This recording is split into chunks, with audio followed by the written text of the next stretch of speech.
우리 한번 따라해 보시겠습니다. 순종을 배워야 온전하게 된다.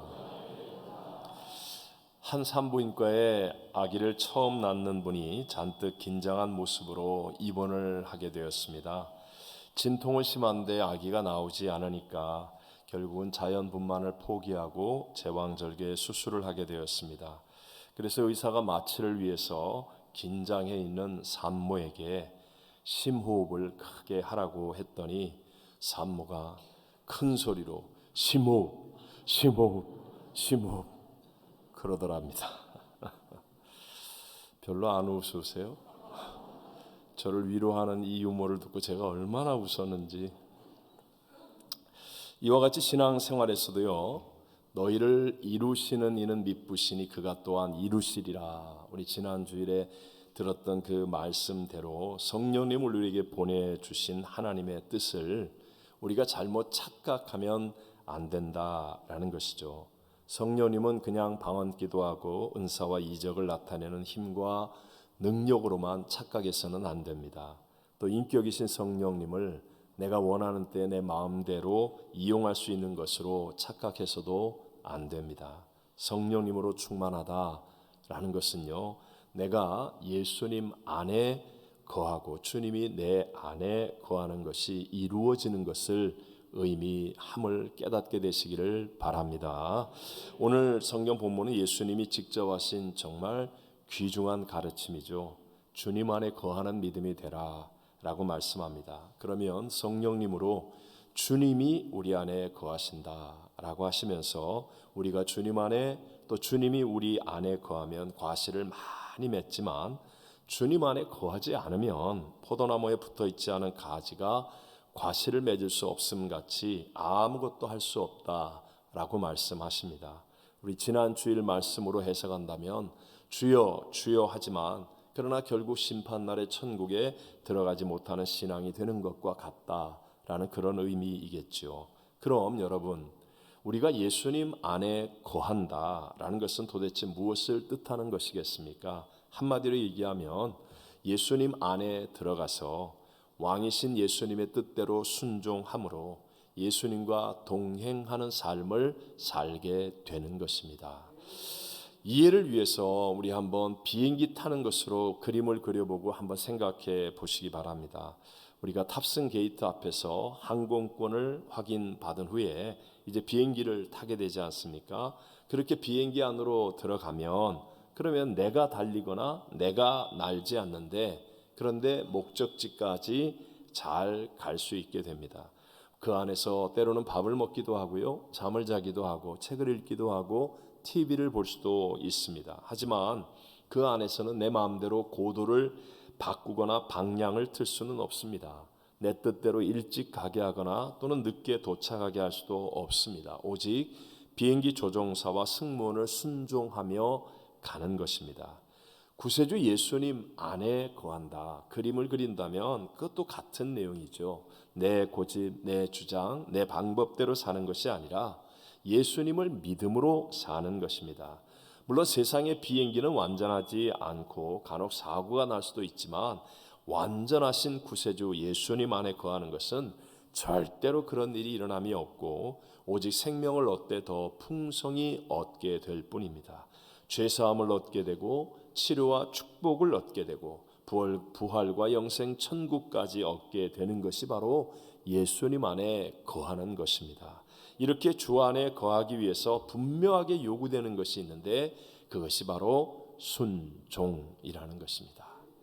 주님 안에 거하려면요, 내 생각, 내 주장, 내 고집 이게 죽어야 됩니다. Not I but Christ가 꼭 이루어져야만 내가 주님 안에 거할 수가 있게 되는 거죠. 사실 우리를 거하게 하실 주님께는요 전혀 문제가 없습니다. 우리 주님은 창조주이십니다.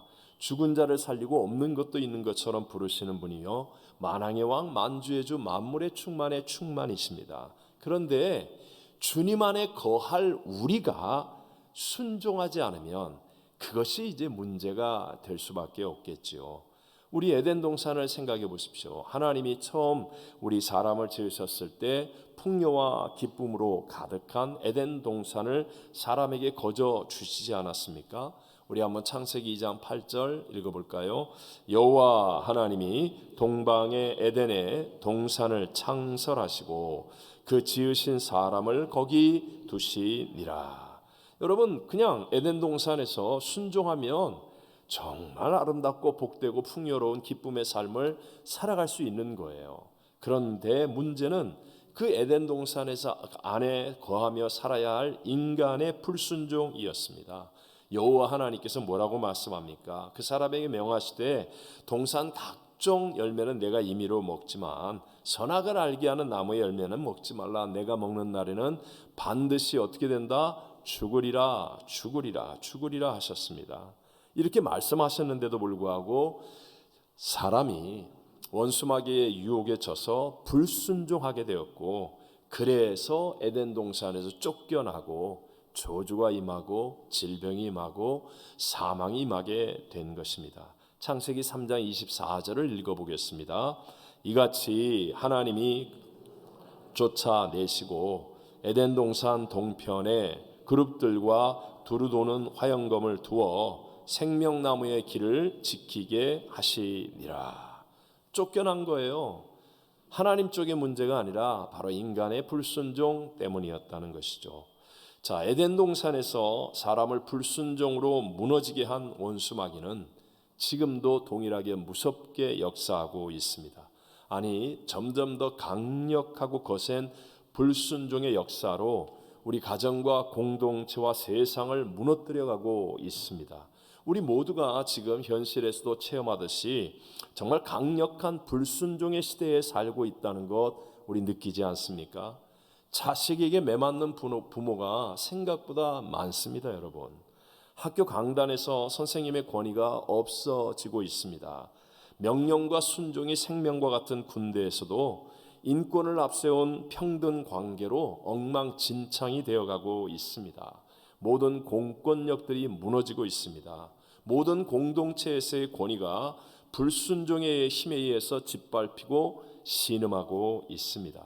에베소 2장 2절을 같이 한번 읽어보겠습니다. 그때에 너희가 그 가운데서 행하여 이 세상 풍속을 좇고 공중의 권세 잡은 자를 따랐으니 곧 지금 불순종의 아들들 가운데서 역사하는 영이라. 자, 여러분, 마귀는 지금 누구에게 역사하고 있다고요? 불순종하는 사람들 가운데서 역사하는 영이다 라고 말씀하고 있는 거예요. 이것을 거꾸로 해석한다면 마귀가 건드리지 못하는 사람은 바로 하나님을 순종하는 사람뿐이다 라는 의미가 될 수도 있겠죠.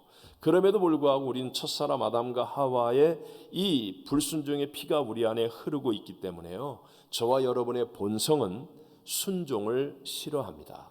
부모가 좋은 말을 해도 순종이 싫습니다. 선생님이 좋은 가르침을 주려고 해도 괜히 순종이 싫습니다. 세상의 권위를 순종하기가 싫어집니다. 사실 우리 인간이 범죄를 하긴 했어도, 그러나 우리 인간은 하나님의 형상과 모양대로 지음받은 대단한 존재이죠. 그래서 창의력도 있고 뭔가를 내 뜻대로 바꿀 수 있는 어떤 능력도 우리 인간에겐 주어져 있습니다. 그런데 여러분, 꼭 기억하셔야 됩니다. 내 고집대로, 쉽게 말하면 불순종으로 어떤 일을 행하면 그것 하나는 분명히 얻을 수 있을지 몰라도 나머지 보이지 않는 100개, 1000개, 10,000개를 잃어버린다는 사실을 기억하셔야 돼요. 아담과 하와가 보십시오. 선악을 알게 하는 나무의 열매, 그거 하나는 분명히 얻었지 않습니까? 아마 굉장히 맛있었을 거예요. 굉장히 감동했을지도 모릅니다. 하지만 여러분, 그 하나의 불순종으로 인하여 에덴 동산에 헤아릴 수 없는 그 모든 축복과 은혜는 다 잃어버리고 말지 않습니까? 학교에서 순종치 않는 제자에게 스승이 다 가르쳐 주거나 점수를 잘 줄 수가 있겠습니까? 또 순종치 않는 자녀는요, 부모의 축복을 다 받을 수가 없다는 것이죠. 히브리서 7장 7절을 함께 읽어봅니다. 논란의 여지가 없이 낮은 자가 높은 자에게서 축복을 받느니라. 보십시오. 낮은 자가 높은 자에게서 축복을 받게 되어 있어요. 직장과 세상에서도 분명히 높은 자에게서 낮은 자가 복을 받는다라고 말씀하는 겁니다. 그러니까 여러분, 내가 순종이 안 될 때 복을 잃어버리는 이 영적 손실은요, 내 생각을 뛰어넘는 상상하지 못할 만큼 크다는 사실을 기억하셔야 합니다. 그런데도 불구하고 우리 한국 사람들은 특히 이 순종에 대한 상처가 많습니다. 일제 강탈로 나라를 빼앗겼던 역사를 가지고 있지 않습니까? 공산주의의 핍박과 전쟁, 독재 정권의 압제를 경험했습니다. 여러분, 일본이 나라를 빼앗은 때에 정부의 말이나 경찰의 말을, 공권력의 말을 고분고분하게 듣는 것은 바로 매국노가 되는 것이었어요. 또 잘못된 이념, 독재 정권 아래서는 국가의 어떤 법과 제도에 그냥 따라가는 것은 비겁한 짓이었습니다. 역사적인 삶 속에서 이런 불순종들이 알게 모르게 우리 한국 사람들의 몸에 습관처럼 배어 있습니다. 그래서 우리 한국 사람들은 순종이 쉽지가 않아요. 그리고 순종하는 사람을 은근히 싫어합니다. 그리고 꼭 핍박하려고 합니다. 근데 여러분, 영적으로 너무너무 몰라서 그런 것입니다. 순종이 얼마나 중요하고 또 얼마나 큰 축복을 우리에게 가져다 주는 것인지 모르니까 우리가 아직도 순종을 주저하고 있는 것이고, 예수님을 도대체 저 사람이 믿는지 안 믿는지 구분이 없는 삶을 살게 되는 것입니다. 가장 안전하고 가장 평안하고 가장 강력하고 가장 복된 삶이 바로 하나님을 순종하는 삶인 것을 믿게 되시기를 바랍니다. 사실 이런 설교는 어떤 한편으로는 굉장히 조심스럽습니다. 교회 안에도 언제나 잘못된 권위자로 인한 상처가 있는 분들이 있기 때문에요. 제가 목사로서 이렇게 순종에 대해서 설교를 하면 저 어떤 목사한테 잘하라는 거지, 저 목사가 또 뭐 할 일이 있나, 필요한 게 있나, 또 뭐 저 순종 저러지, 이런 식의 또 생각과 오해를 할 수도 있기 때문에 그렇습니다. 분명한 것은요, 담임 목사에게 순종 잘하는 것이 신앙생활은 아닙니다. 우리끼리 순종하라고 강요하는 것은 더더욱 아닙니다. 우리가 순종할 분은 오직 한 분, 우리 구주 예수님 뿐이시며 진리의 말씀 뿐이라는 사실을 기억하게 되시기를 바랍니다. 우리가 어떤 모임, 어떤 일을 하더라도 그 가운데 예수님을 순종하는 모임이 되어야 하고 말씀을 순종하는 일이 되어야 됩니다.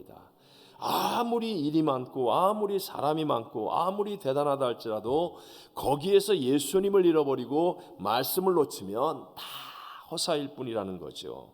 우리를 구원하실 분은 오직 주님 한 분뿐인 줄로 믿습니다. 그래서 누구든지 예수님을 순종하게 되면 어제나 오늘이나 영원토록 동일하신 주님의 역사를 생생하게 체험할 수 있게 되고 또 누릴 수 있어 행복하고 기쁘며 승리하는 삶을 살게 되는 것이죠.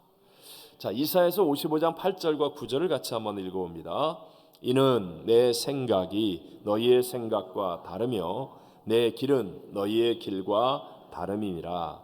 여호와의 말씀이니라.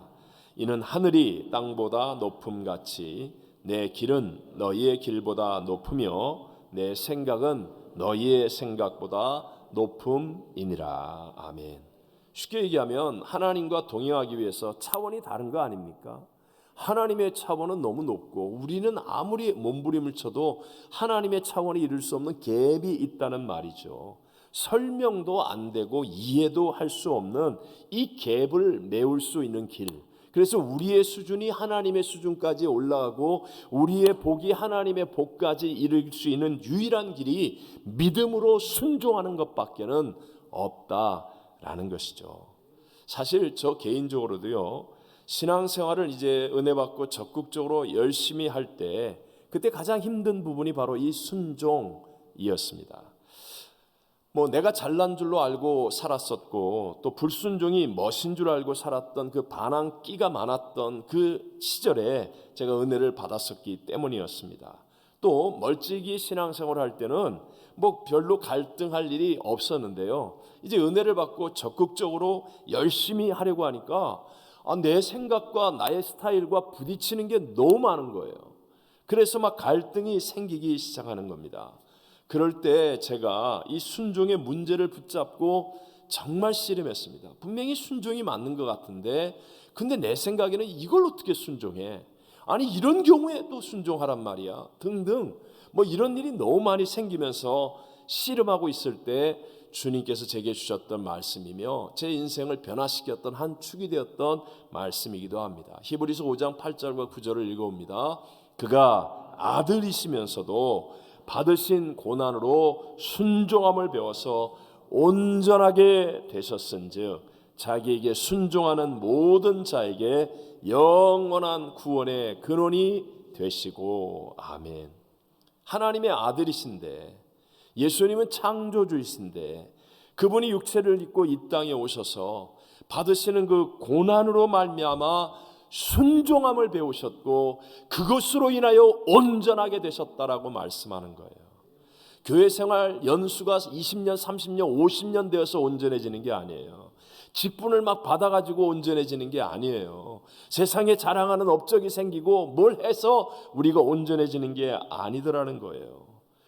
고난으로 말미암아서라도 순종함을 배울 때 그것으로 우리가 온전하게 된다는 거예요. 정말 그 말씀이 제 영혼과 삶 속에서 막 살아서 움직이기 시작했습니다. 역사하기 시작하는 거예요. 그러니까 제가 순종하지 못할 이유가 그냥 없어져 버리더라고요. 아니 하나님의 아들도 순종함을 배워서 온전하게 되셨는데 나 같은 죄인이 뭐라고 불순종의 토를 달고 이유를 달 것인가. 불순종의 어떤 근거가 사라져버리고 순종하지 못할 이유가 없어져 버렸어요. 성령님 주시는 그 뜨거웠던 마음의 감동으로 사실은 그때부터 순종을 그냥 결단하는 거예요. 결단하고 순종하는 겁니다. 그때 하나님께서 저의 가장 큰 약점으로 순종을 훈련시켜 주신 일이 바로 제 삶에는 큰 흔적으로 남게 되었는데 그래서 제가 종종 말씀드리는 그 음치 컴플렉스 그 사건이었어요. 우리 학창 시절 때는 학교 성적이 인생의 전부 아닙니까? 그런 때에 음악 실기 시험만 보면 그냥 평균 점수가 곤두박질을 치는 거예요. 아무리 선생님이 저를 이뻐해서 점수를 잘 주려고 해도 이게 뭐 어느 정도 해야지 그냥 뭐 전교에서 한 명 나올까 말까 희한한 음치인데 그래서 정말 음치를 치료해 보려고 학원도 다니고 매도 맞고 특별한 과외 공부도 해보고 별별 걸 다 해봤지만 치료가 되지 않는 그것이 제게는 큰 상처가 되었습니다. 이렇게도 안 되네. 이렇게도 안 되네. 그러면서 이제 크면서 뭐 자연스럽게 여학생들과의 요새는 막 아무 때서나 만나지 저 때는 어디서 여학생을 만나요. 얼마나 희귀하고 존귀한 시간입니까? 그 여학생들을 만남에 사실 좋은 위치를 선점했던 제가 그때 왜 그렇게 노래 부르는 게 유행이었는지 그 모여가지고 노래만 부르면 그냥 웃음거리가 되고 외면을 받게 되는 것 그것 또한 굉장한 상처가 되었습니다. 그런데 어느 금요일 철야 예배를 드리며 철야 기도를 할 때 정말 성령이 주시는 이 말씀의 감동으로 순종을 결단하는 눈물의 기도를 드렸어요. 무슨 일이 있어도 내가 이제 내 인생 순종하겠습니다. 근데 그 다음날 토요일 오후에 퇴근하시던 담임 목사님이 자동차 창문을 열고 청년회장 왜 성가대 연습 안 들어가? 빨리 들어가세요. 그러면서 자동차 타고 가시는 거예요. 그게 하나님이 저에게 주셨던 테스트였습니다. 너무너무 힘들었습니다. 내가 다른 건 다 해도 밤새도록 삽질을 하라고 그래도 하겠는데 내가 노래를 하러 성가대를 간다는 것은 저에게는 있을 수 없는 일이었어요. 그래서 잠시 갈등이 되었지만 근데 뭐 가슴속에서 순종을 결단하게 하셨던 성령님이 뭐 열정을 주시니까 그냥 성가대 연습에 들어갔고 열렬한 환영도 잠시 비참한 패배자의 상처는 너무나 깊어졌어요. 노래를 부르니까 그 고운 성가대장님 그분은 돼지고기도 안 먹고 소시지도 안 드세요. 너무너무 고운 분이세요. 그리고 말씀을 지키기 위해 착하고 착한 성품으로 몸부림을 치는 남편과 그렇게 순하고 아름다운 분이세요. 그 여자분이 지휘를 하시다가 제가 노래를 하니까 참다 못해서 그냥 보면대를 3번이나 내리쳤던 그걸 저는 평생 잊지 못합니다. 저 착한 분이 얼마나 힘들었으면 저랬을까. 그때로부터 시작해서 정말 힘들었습니다. 그러나 더 열심히 순종했습니다. 제가 누구보다 일찍 성가대 가서 피스 정리하고, 그리고 뭐 가운을 빠른 건 한 번밖에 없지만 그러나 수십 벌 되는 가운을 빨고 정말 열심히 했습니다. 열심히. 그러니까 하나님이 지혜를 주셔서 소리를 내지 않고 입만 벙긋벙긋 할 수 있는 지혜를 주셔서 성가대에 순종해서 앉아서 노래를 안 하니까 지휘자님이 이건 안 하시더라고요. 화는 안 내시고, 그리고 입만 뻥긋뻥긋 하면서 끝까지 순종하는데, 정말 주님이 함께 하심이 느껴지니까요. 그 찬양곡의 가사에 예수님 십자가만 나와도요, 눈물이 쏟아지는 거예요. 눈물이. 성가대에 찬양하러 일어서 갖고 찬양할 때마다 막 눈물 콧물이 범벅이 되니까, 이 성가대 그때 이쪽에 있었는데요, 요 앞에 앉아있던 권사님들이 예배 끝나고 나면 막 오셔가지고 어쩜 그렇게 찬양을 잘하냐고 너무너무 은혜스럽게 해서 자기가 너무너무 은혜 받고 자기들도 울었다고 그런 간증하기도 했었습니다. 그런 저를 하나님이 분명히 고쳐주셨어요. 정말 기적같이 나도 모르게 하나님이 고쳐주셨고, 제가 간증했죠. 제가 남미에 사역할 때 동부에 가서 집회를 하는데, 그 뉴욕에서 연합집회 연합성가대 지휘를 하셨던 그 지휘자가 꽤 연세가 높으신데요, 여자분이세요. 굉장히 아주 깐깐하시고 그런 분이세요. 성회가 끝나고 성회에 참석했다가 성회가 끝나고 이제 저희가 차를 마시는 자리가 있는데, 이렇게 그 지역 목사님들이 막 와서 여러분이 앉아 계셨어요. 근데 그 자리에 이제 인사하러 들어오셔서 딱 앉으시면서 농담할 자리가 아니에요. 거기서 저를 향해서 정식으로, 목사님은 자기는 뭐 피바디인가 뭐 거기를 나왔대요. 근데 목사님은 어디서 성악을 전공하셨습니까? 제가요, 진짜로요, 그 말이 여러분은 우습지만 저에게는 일생의 상처가 치유되는 은혜였어요. 마음속에 노래로 인한 모든 상처가 치유됐어요. 제가 그래서 아이스크림 사드렸어요. 분명히 순종이 어려운 것은 사실입니다. 하지만 여러분, 순종만이 주님 안에 거하는 일이 되어져서 정말 우리의 삶을 영광스럽고 복되게 하여 주는 것임을 믿으시기 바랍니다. 처음 선교지에서 교회 개척을 할 때 분명히 주님 가라고 해서 가서 했는데 매일 울었습니다. 거의 매일을 울었어요. 정말 한 3년을 매일 울었던 것 같아요. 많이 굶었습니다. 폐병에 걸릴 정도로 아프기도 했었고, 차비가 없어서 울면서 걸어 다닐 때도 많았습니다. 그러나 분명히 후회와 고통의 눈물이 아니었어요. 말로 표현할 수 없는 감격, 언어로 설명이 안 되는 깊은 은혜의 눈물이었던 것은 그 모든 발걸음 속에 순종이 있었기 때문이었습니다. 아까 말씀드린 음치로 성가대에 서는 일이 어려웠던 것은 사실이지만, 그러나 여러분, 주님 안에 있는 그 은혜, 그 기쁨, 그 감격, 그 눈물 아십니까? 믿음의 조상 아브라함에게 100살에 얻은 아들 이삭을 번제물로 바치라는 말씀에 순종하는 일이 여러분 쉬웠겠습니까? 쉽지 않습니다. 차라리 내가 죽는 게 낫지. 정말 어려운 일이었습니다. 하지만 우리 모두가 아는 것처럼 결국 그 일이 아브라함의 믿음과 순종을 증거하는 일이 되어서 자식을 살리고 이 아브라함의 인생의 최고의 축복으로 바뀌어졌는 줄로 믿습니다.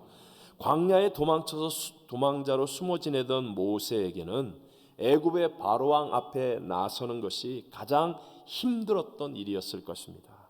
그러나 그 일을 순종함을 통해서 하나님의 역사가 일어나 출애굽이라고 하는 가장 위대한 구약의 사건의 주인공이 될 수 있었다는 거예요.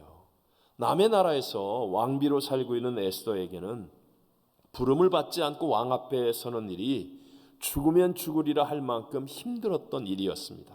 하지만 그 순종으로 통해서 이스라엘 민족을 구원하고 지금까지 유대인의 최고의 명절인 부림절이 생기는 반전의 역사를 만들 수 있게 되었다는 것입니다. 무엇보다도 우리들의 구세주 예수님이 십자가에서 죽으시는 일, 십자가를 지시는 그 일은요, 예수님도 심한 통곡과 눈물로 간구하는, 땀방울이 변하여 핏방울이 될 정도로 간절히 기도하셨던 정말 힘든 일이었습니다. 그러나 순종으로 지신 그 십자가는 부활이라고 하는 최고의 승리, 오늘날 우리 모두를 구원의 길로 인도하는 하나님의 새 역사를 이루는 최고의 능력이 된 줄로 믿습니다. 순종이 어려운 것이 사실입니다. 하지만 순종하는 사람만이 예수님 안에 거하게 되기 때문에 어떤 처지와 어떤 형편에 있는 사람이라도 행복해질 수 있습니다. 행복합니다. 혹시 여러분, 나는 예수님 영접했는데, 예수님을 믿는데 나는 왜 신앙생활에 행복을 누리지 못하지? 저 목사가 얘기하는 행복이 도대체 뭐야? 행복은 여기서 교회 왔는데 뭐 대박 나가지고 뭐 테레비 한 대 타갖고 가는 거, 그런 거 행복 아니야? 오늘 밥을 먹었는데 막 그냥 내 국에만 그냥 어쨌든 뭐 이런 것 아니야? 난 도대체 뭐 신앙생활 하는데 행복이 뭔지 잘 모르겠는데, 혹시 이렇게 생각하는 분이 계시다면 그 이유는 하나님께서 지금 원하시는 순종이 내게는 없기 때문일 것입니다. 남편도 아내도 자식도 돈도 세상의 그 어떤 쾌락도 나를 진정으로 행복하게 해주지 못했는데, 예수님이 정말 나를 행복하게 해줄 수 있습니까? 맞습니다. 누구든지 주님을 순종하면 내가 예수님 안에 거하는 진짜 행복을 누릴 수 있게 될 줄로 믿습니다. 어제 토요일 아침 일찍 제가 이제 다른 데 가서 예배 인도가 있어서 주방을 갔는데, 교회 주방에서 식사를 준비하는 모습들을 보며 그 분들의 모습 정말 참 은혜 받았습니다. 분명히 저희 교회 주방에서 많은 분들을 위한 음식을 준비하는 것은 고생하는 것입니다. 그러나 주님과 함께하는, 즉 순종하여 주님과 함께하는 일이 되기 때문에 그게 행복할 수 있다는 것, 그거 여러분 아십니까? 연세가 많으신 우리 권사님들이 오늘 국에 넣을 멸치 같아요. 그 멸치를 쌓아놓고 하나하나 내장을 빼내시는데, 여러분 그게 주님의 교회를 위해 순종하는 일이기 때문에요, 행복해 보였습니다. 반대로 여러분이 최고급 식당에서 비싼 요리를 먹어도 그 자리가 불순종의 자리라고 한다면 불안합니다. 염려와 두려움에 소화도 안 됩니다. 사람이 만드는 행복은요, 바람에 나는 겨와 같이 한순간에 사라져버리지만, 우리가 정말 하나님을 순종할 때 주시는 주 안에 거하는 그 기쁨과 행복은요, 세상에 그 어떤 것으로도 얻을 수 없는 귀하고 가치 있는 의미 있는 일이 되어질 줄로 믿습니다. 신앙생활이 행복한 사람과 행복하려고 신앙생활하는 사람은 다릅니다. 주님을 순종하는 사람은요, 주님 안에 있기 때문에 행복합니다. 신앙생활이 행복한 거예요. 그러나 행복하기 위해서 신앙생활을 하는 사람은 자기가 뭘 행복을 찾으려고 주장하고 요구하고, 그러면 죄송하지만 어떤 교회를 가도 소용없습니다. 예수님이 못 해주시는 것을 세상에 어떤 교회가 해줄 수 있겠습니까? 예를 들어서 우리 가장 쉬운 예로, 자기 힘으로 행복하기 위해 신앙생활하는 분들은 자기가 일찍 와서 주차장에 빈자리가 많은데 왜 몇 발자국을 더 걸어야 되는 저 카이저 병원에 주차를 해야 되는지 이해가 안 됩니다. 다저스 야구구장이나 디즈니랜드 같은 데 가서 주차하면서 돈도 내고 엄청나게 먼 거리를 걸어도 괜찮은데도 교회의 외부 주차로 몇 발자국 더 걷는 수고는 억울하다고 생각하는 거예요. 내가 행복하기 위해서 내가 이 교회 왔는데 대접받아야지, 뭐 이렇게 해줘야지. 그러나 여러분, 순종하는 사람은요, 더 멀리 주차를 하고 예배를 드리는데도 행복해질 수 있습니다. 왠지 아십니까? 순종을 통해서 주님 안에 거하는 일이 이루어지기 때문인 줄로 믿습니다. 이게 진짜 행복의 이유와 목적이 되어야 합니다. 우리의 구세주, 나의 주인, 나의 왕이신 예수님은 빌립보서 2장 8절에 말씀하시잖아요. 사람의 모양으로 나타나서 자기를 낮추시고 어디까지?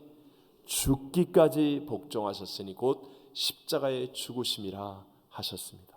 이게 끝입니까? 아니에요. 이 순종의 결과가 그 뒤에 다음 구절들에 나옵니다. 우리 함께 한번 9절로 11절만 읽어보겠습니다. 이러므로 하나님이 그를 지극히 높여 모든 이름 위에 뛰어난 이름을 주사 하늘에 있는 자들과 땅에 있는 자들과 땅 아래에 있는 자들로 모든 무릎을 예수의 이름에 꿇게 하시고 모든 입으로 예수 그리스도를 주라 시인하여 하나님 아버지께 영광을 돌리게 하셨느니라. 아멘. 순종으로 말미암은 하나님의 승리는 절대로 실수가 없으십니다. 우리들의 신앙은 누구든지예요. 누구든지 순종을 배워야 온전하게 되는 것입니다. 그럴 때 내 능력이 아닌 하나님의 능력, 내 수준이 아닌 하나님의 수준까지 변화되는 하나님의 역사들을 체험하게 되어집니다. 우리 모두 온전한 순종을 통해서 주님 안에 거하는 최고의 행복과 풍성한 열매를 맺는 승리를 누리는 성도님들이 다 되시기를 주님의 이름으로 축원합니다.